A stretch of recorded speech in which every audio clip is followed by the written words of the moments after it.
Donc, l'idée ici, c'est qu'on a cette droite-là, dont l'équation, on le sait, elle est du type y est égal à mx plus p.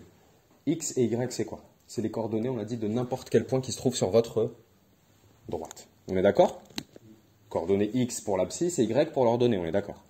Donc, ça veut dire que, par exemple ici, quelle est la signification de m et de p? Donc, dans cette équation réduite, qu'est-ce que m, qu'est-ce que p? M, on a dit que c'était le... Voilà, très bien, le coefficient directeur. Et p, c'est... Alors, on l'appelle comment? P, c'est quoi, si on remarque bien? Si x, c'est 0, m fois 0, ça fait 0. Donc, mx plus p, ça fait 0. On est d'accord. Donc, y égale à p. Donc, si x égale à 0, le y est égal à p. Donc, ça veut dire, exactement, ça veut dire que si x vaut 0, y c'est p. Ça veut dire forcément que le point de coordonnée 0p appartient à notre droite. 0p appartient à notre droite. On lit p ici. D'accord? C'est l'ordonnée pour x égale à 0, c'est donc l'ordonnée à l'origine. C'est comme ça qu'on l'appelle, ordonnée à l'origine. C'est pour ça qu'on l'appelle ordonnée à l'origine, pour ceux qui le savaient déjà. Ordonnée à l'origine. Jusqu'ici, ça va ou pas? Très bien, impeccable. Alors, P, on sait qu'il nous donne donc, il nous dit par quel point, en gros, où est-ce que la droite va couper l'axe des ordonnées. D'accord? Et M, qu'est-ce qu'il donne? M, en fait, coefficient directeur veut dire qu'il va diriger. Il va donner la direction. Et la direction, comme on l'a vu avec les vecteurs, c'est très bien. C'est une inclinaison en réalité. D'accord? Donc, plus votre, pour parler avec les mains, plus votre coefficient directeur va être grand, plus votre droite va être levée vers le haut, entre guillemets. D'accord? S'il est égal à 0, comme ceci, je fais dans votre sens. Hein. Donc, s'il est égal à 0, votre droite est horizontale. Si votre coefficient directeur est positif, votre droite, elle monte vers le haut. Puis plus il est grand, vous avez, je sais pas moi, 1 par exemple, 2, 3, d'accord? Etc., etc. Plus vous allez avoir un coefficient directeur grand, plus vous avez une droite qui va s'approcher de la droite verticale, sans jamais être égale bien sûr à la droite verticale, mais ça on reviendra là-dessus. Et si votre coefficient directeur est négatif, votre droite elle est penchée vers le bas en gros. D'accord? Vous avez une fonction qui est décroissante. Ça marche jusqu'ici? Ça va? Et plus il va être petit, plus justement votre droite va aussi se rapprocher d'une droite verticale. Ça marche? C'est impossible. Alors juste, voilà, je vais faire un petit topo là-dessus rapidement. C'est impossible qu'on ait une droite qui soit verticale, ou en tout cas qu'on ait une droite verticale qui soit représentative d'une fonction. Donc en fait, une droite verticale, elle n'admet pas d'équation réduite, comme je vous l'ai dit ici, parce que mx plus p, finalement, c'est ce qui définit une fonction affine. Ben non, parce que ça veut dire... revenons à la définition d'une fonction. Revenons à la définition d'une fonction. La définition d'une fonction, c'est quoi? C'est un procédé qui, à un nombre x, associe, en sortie donc, un unique nombre. Elle peut n'en associer aucun. Par exemple, la fonction inverse, 1 sur x. Il n'y a pas d'image. Pour 0. F de 0 n'existe pas. Tu ne peux pas diviser par 0. Tu vas remplacer x par 0, ce n'est pas possible. D'accord? Mais quand il y a une image, cette image-là, elle est unique. D'accord? Il n'y en a pas d'autres. Ça continue de tourner, ça filme bien? Très bien. C'est bon pour vous? Une droite, en fait, une droite verticale, pour casser tout de suite le mythe, c'est quoi? C'est un ensemble de points qui ont tous la même abscisse. Donc, par exemple, si cette droite-là, elle passe par 0, 1, 2, 3, eh bien, son équation, c'est tout simplement x égale 3. C'est l'ensemble de tous les points. C'est l'ensemble de tous les points dont l'abscisse, dont x, est égal à 3, dont l'abscisse vaut 3. C'est bon? Et les droites qui sont horizontales, c'est y est égal, bah là ce serait 3 par exemple, hein, si on prenait ça, voilà. Bon, ça ne respecte pas l'échelle, hein, je fais le truc à l'arrache, mais bon, 3 ici, hop, là c'est y est égal à 3. C'est l'ensemble de tous les points dont l'ordonnée est égale à 3, d'accord? Mais ça, c'est aussi un f de x, c'est-à-dire f de x égale à 3, c'est une fonction constante, quoi, d'accord? C'est la fonction morte, je l'appelle comme ça, parce que peu importe les x, les stimulations avec x, vous pouvez donner n'importe quelle valeur en entrée, elle va toujours vous répondre la même chose, 3, 3, 3, 3, d'accord? Ok, bon. Très bien. On met ça de côté, donc pour ces cas particuliers de droite verticale et horizontale, mais finalement, droite horizontale, hein, c'est si elle a un coefficient directeur égal à 0. C'est une équation réduite en fait, y égale 3, hein, d'accord? Mais pas x égale 3. Donc on devra toujours préciser qu'on n'a pas une droite verticale. Et c'est pour ça que, que cette droite admet une équation réduite. D'accord? Bon. L'équation réduite, donc m nous donne la direction. M, je rappelle comment on le lit. On va le lire comment m? Bon, on va tout simplement se dire qu'on part d'un point, on avance de 1, et on regarde de combien on monte pour récupérer l'autre point. D'accord? En fait, le coefficient directeur, m, c'est un coefficient directeur, mais on l'appelle aussi pente. Et où est-ce que vous entendez le mot pente? Où est-ce que vous voyez le mot pente? À la montagne, très bien. Lorsque, sur une route de montagne, d'accord? Tu as une route. Effectivement, il y a des panneaux de signalisation en montagne, généralement, ou ailleurs, hein, dès que vous avez une pente, qui sont comme ceci, avec par exemple écrit 15% dessus, comme ça. Qu'est-ce que ça veut dire ce 15%? 15%, on peut lui associer un nombre, c'est 15 sur 100. Et qu'est-ce que ça veut dire 15 sur 100? Ça veut dire que, ça c'est un chemin fictif, hop, à l'horizontale, tac, tac, tac. Ça veut dire que ta petite voiture, je sais que vous êtes ébloui par mon talent de dessinateur, mais vraiment, concentrez-vous sur le propos. Donc, vous avez votre voiture qui part d'ici, elle arrive là, ça veut dire que, pour être avancée de 100 mètres, elle est montée de 15 mètres en altitude. Ça, c'est ce qu'on appelle le dénivelé, d'accord? Dénivelé vertical. Je ne sais pas si c'est un pléonasme. J'ai cru que c'était, on prend un angle droit et c'est 15% l'angle. C'est pas l'angle. C'est pas l'angle. C'est pas l'angle. Ce serait 15% de quoi si c'était un angle, tu vois? Non, mais 15% de 90 degrés du coup. Ah, d'accord. Non. Non, c'est pas 15% de 90 degrés. Mais ça pourrait être intéressant de donner une pente en fonction d'un angle. C'est très intéressant. C'est pertinent. Non, mais c'est pertinent. Mais c'est pas le cas, enfin, en réalité.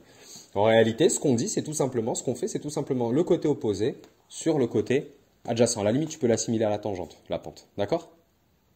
La tangente de ton angle. Donc, c'est de cet angle-là. Donc, c'est ce que tu es monté, ou ce que tu as descendu, par rapport à ce que tu as avancé horizontalement, si jamais la route était normale. C'est bon? C'est ça la pente.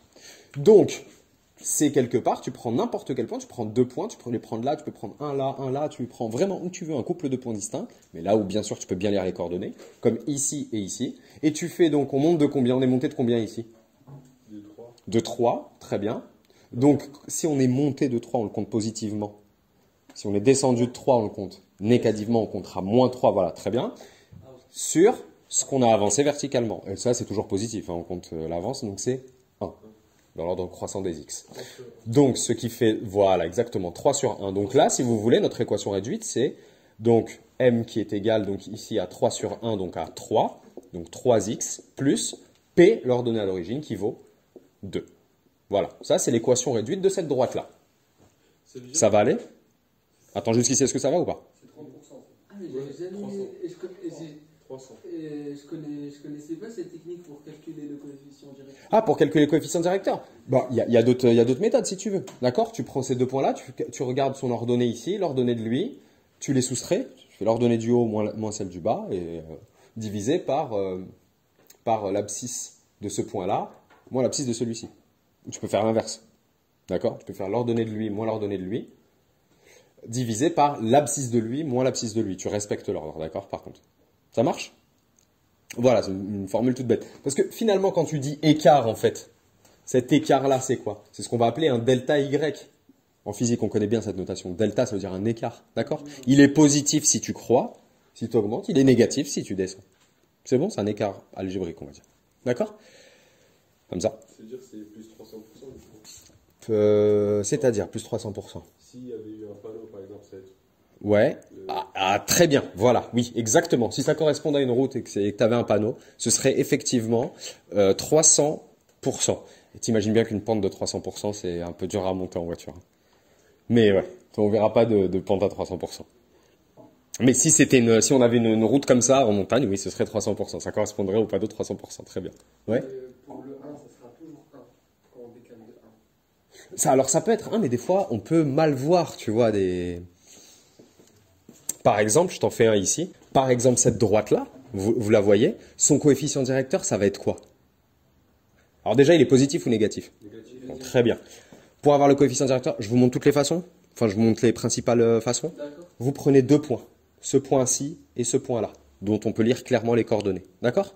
Ce point, on va l'appeler A, et ce point, on va l'appeler B. Ce point A, il a pour coordonnées, attention, 0, 2. Et celui-ci, il a pour coordonnées 1, 2, 3, 4, 4 et... Non, pardon, 3, 3, 0. 3, 0. Et il y a la formule qui vous dit que M est égal à YB moins YA sur XB moins XA. Ou vous la voyez sous la forme F de XB, qui veut dire qui est la même chose, hein, d'accord, si c'est la courbe représentative d'une fonction f. Exactement. Et qu'est-ce que vous faites alors à ce niveau-là? Vous faites donc l'ordonnée de b. Là, faut pas se tromper, faut pas s'en mêler les pinceaux. Moins l'ordonnée de a, c'est 2, sur l'abscisse de b qui vaut 3, moins l'abscisse de a qui vaut 0. Et là, on a donc moins 2 tiers. Voilà. Ça, c'est par le calcul, la formule brutale, tu l'appliques, boum, tu as bon. C'est la même chose que ça, au final. Alors, sinon, tu as la deuxième façon de voir les choses, où on va partir d'un point pour arriver à un point ici, et on va faire dénivelé vertical sur le dénivelé, sur l'avancement horizontal. On est descendu de combien? En passant de là à là, on est descendu verticalement de combien? De 2, donc moins 2. Sur l'avancement horizontal, 1, 2, 3. On est avancé de 3 horizontalement. On a avancé de 3 horizontalement. Moins 2 tiers. Fin de l'histoire. C'est bon? Vous l'avez soit comme ça, avec en gros delta y sur delta x, par rapport au panneau, d'accord? À la pente, à la vraie pente dans le sens physique, commun, courant, quoi, de tous les jours, j'ai envie de dire. Si on est montagnard, c'est vraiment tous les jours. Ou ou alors vous appliquez votre formule standard. Ça va pour vous? Impeccable. Le M, c'est moins 2 tiers. Ici, m, c'est moins 2 tiers. C'est ça. Et attention, ne me faites pas dire ce que j'ai pas dit. C'est pas seulement ces deux points-là. Vous pouvez les prendre d'où vous voulez. Absolument d'où vous voulez. Par exemple, si vous avancez encore de 3, vous allez descendre de 2. On aurait très bien pu déterminer m avec cette méthode-là, par exemple, entre ce point-là et ce point-là. On est descendu de combien entre ce point et ce point? Verticalement. On est descendu de 1, 2, 3, 4. On va prendre les bases du comptage comme ça. Donc ça fait moins 4, moins parce qu'on est descendu et 4 verticalement sur avancement horizontal. 1, 2, 3, 4, 5 et 6. Donc si on avait conduit horizontalement, on serait avancé de 6. Donc moins 4 sixièmes. Et si on simplifie ça, moins 2 fois 2 sur 2 fois 3, hop et hop, ça nous fait bien moins 2 tiers. On retrouve notre coefficient directeur. D'accord? De toute façon, la pente ne change pas hein, sur une droite, c'est toujours la même. Hein.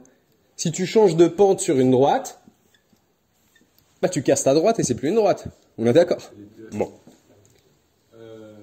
Ça va aller? Oui. Très bien. Ouais. Dire, f de x est égal à moins 2 tiers x. Moins 2 tiers x plus 2. Très bien. Voilà. L'équation réduite de cette droite, c'est y, elle est toujours hein, de la forme y est égale à mx plus p, donc m 2 tiers x plus l'ordonnée à l'origine de. Voilà, vous avez votre équation de droite, d'accord? Et on peut vérifier par exemple que, je ne sais pas moi, quelle coupe l'axe des abscisses, si on veut savoir quelles sont les coordonnées du point d'intersection entre cette droite et l'axe des abscisses. Bah, en gros, on cherche, si ça coupe l'axe des abscisses, ça veut dire qu'on cherche le point qui a pour ordonnée 0. Donc le y qui vaut 0. Donc on écrit 0 égale moins 2 tiers de x plus 2. D'accord? On résout cette équation. On va résoudre cette équation. Je crois que je vais faire un peu de place parce que ça s'arrête. C'est ça? Je vais résoudre moins 2 tiers de x plus 2 égale à 0. Je fais passer le 2 de ce côté. Moins 2. Moins 2 tiers de x. C'est bon? Et je passe le x ici. C'est y qui vaut 0. Y vaut 0 parce que je demande le point d'intersection. Je demande le point d'intersection de la droite avec l'axe des abscisses. Donc forcément, c'est que ton point, s'il est sur l'axe des abscisses, c'est qu'il a son ordonnée qui vaut 0, on est d'accord? Donc son y vaut 0. Donc en fait, on prend cette équation-là, parce que de toute façon, ce point-là, il appartient à la droite, donc c'est son abscisse et son ordonnée, elle vérifie cette égalité-là. D'accord? C'est la condition pour laquelle tu appartiens à la droite. C'est vraiment une équivalence. Hein. Si ton point il appartient à la droite, tu sais que ses coordonnées vérifient cette égalité, et réciproquement, si les coordonnées d'un point vérifient cette égalité, si son abscisse là et son y là, si vous remplacez, ça marche, l'égalité est vraie, eh bien vous pouvez dire que votre point il appartient à votre droite. D'accord? C'est vraiment équivalent. Donc je disais, je fixe y qui vaut 0 et je cherche x. Donc ça fait moins 2 divisé par moins 2 tiers. On sait que divisé par un nombre, ça revient multiplié par son inverse. Déjà moins par moins, c'est plus. 2 fois 3 demi. Hop et hop, simplification, ça fait x égale 3. Donc en fait, le point de coordonnées en abscisse x, 3 et en ordonnée 0, c'est les coordonnées du point d'intersection de la droite et de l'axe des abscisses. Vous avez bien votre x qui vaut 3. C'est bon? Après, vous pouvez exploiter comme vous voulez. Là, j'ai rajouté cette question subsidiaire histoire qu'on remanipule encore cette notion-là. C'est bon? Voilà pour l'équation réduite. Ça marche?